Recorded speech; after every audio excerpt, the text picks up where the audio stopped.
And I'm delighted to have somebody who was one of the stalwarts of Killester for many, many years, played Super League and underage throughout the club here, and that's Aoife Sheridan. She's got a fantastic book out at the moment. If you like good, intriguing, funny novels, you've got to read this one. It's called Cut the Blue, and it's introducing Floss McFarland. And it's by Aoife Sheridan. And we're going to be talking to her just very shortly. It's published by Aoife herself. And I'm delighted to have you with us, Aoife. Thanks a million for having me, Declan. Floss McFarland is an amazing person. How did you come up with this? Yeah, I don't know. I just kind of had this idea of somebody who would give up a really well-paid actuarial she was job. An actuary, yeah. An actuary. So she was kind of printing her own money and decided to kind of jack in the job and become a private detective, kind of in corporate fraud. So I kind of had that idea. That's just where it started, and I wanted her to be kind of sassy, funny, but kind of underestimate her own kind of skills and stuff like that. So she's kind of slightly hapless, but really smart at the same time. So she's quite a fun character to write, I have to say. And Penny was her sidekick. Yeah, Penny Firth is her sidekick. She's basically this lady. She's kind of like an adrenaline junkie, but a mother of two. So, and she hides the fact from her husband that she actually works as a private detective. Her husband thinks she works in the National Gallery. So it's just a bit of fun, very entertaining, kind of a whole cast of Dublin kind of quirky characters that come in and out of the stories. And everybody who's read it so far has really loved it and got a good giggle out of it. So, Now, it's then becomes a little bit serious. That's right. Still funny. And it's something that many countries, and I must say I've watched many things about.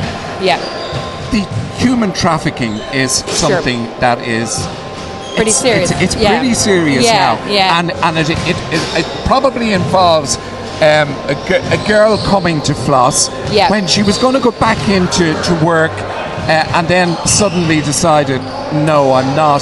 This is interesting. This is a very good gig.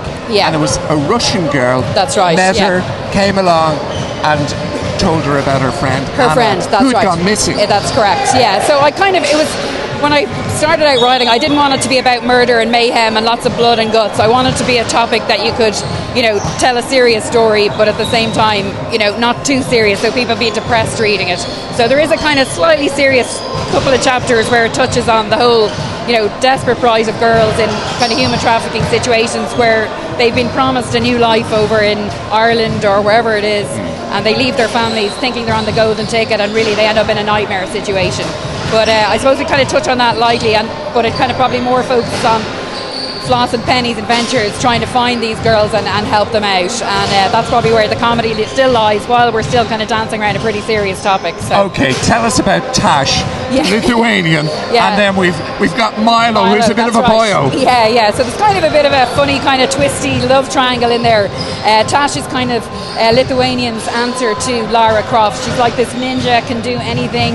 Nobody knows quite what she does for a living, but they just know she's really good at following people, taking people out, whatever needs to be done, she's your lady. So she's kind of a mysterious character in the background. And then you have Milo. He's kind of an Irish cheeky chappy. I think we've all known those guys. He's really good looking, kind of knows he's good looking, and he's used to the girls chasing after him. Does he kind of fancy Floss? He totally fancies Floss, and he doesn't know what to do with her because he's used to the girls kind of coming after him, and Floss is totally just trying to resist his charm. So there's kind of a bit of interplay there. That's a bit of fun as well, And he was a guarded detective. That's right, yeah. But he got shot in the ass during a raid in Wicklow at one stage, and he had to retire. So he became a private detective, which is a bit of a safer gig, I think. So I don't want you to tell us what happens in the end. I won't tell you what happens. You have to buy it to find out what happens in the end. But you are doing an amazing job. You're actually publishing this yourself. How does one go about doing something like this? Yeah, it's actually, I don't want to say too easy because then I'll be letting my competitors know how to do it, but it is really easy. If you're interested, do it. There's amazing technology out there that you can publish your own book. Like this book, the book is actually the quality is fantastic. As long as you get somebody to design it nicely, it will just look like a professionally published book by a standard publishing agency. This is published through CreateSpace, which is a Amazon.com company, and once I uploaded the book, it was with me about a week later. So I would highly recommend that route. You can also put it up on Kindle, Smashwords, and it's just ready for everybody at the push of a button. And have you got gone Kindle yet? It's on Kindle, yeah, and you can get it for iPads or anything on Smashwords.com. They do publish in that format, yeah. How much is it? Well, actually, it kind of varies, but it's about, on Kindle, it's only €1 at the moment, so you can get it on special. If you wanted a paperback version, it is a little bit cheaper because they're printed on demand, so it works out about a tenner for a printed copy. Aoife, delighted to have you Thanks here. a million. Yeah, and we're going to be pushing this, and we're also going to put it up on our Leicester Basketball website and also on our Facebook site. Brilliant. Thanks a million. It's lovely to be here. Okay, thanks, Declan. Fantastic, and the very, very best of luck. Cool. I didn't read it all, but as you can see, I got a little bit of... I know the story, and it's excellent. Yeah, very good. Done. Cool. Cheers. Thank you. Well done. Bye.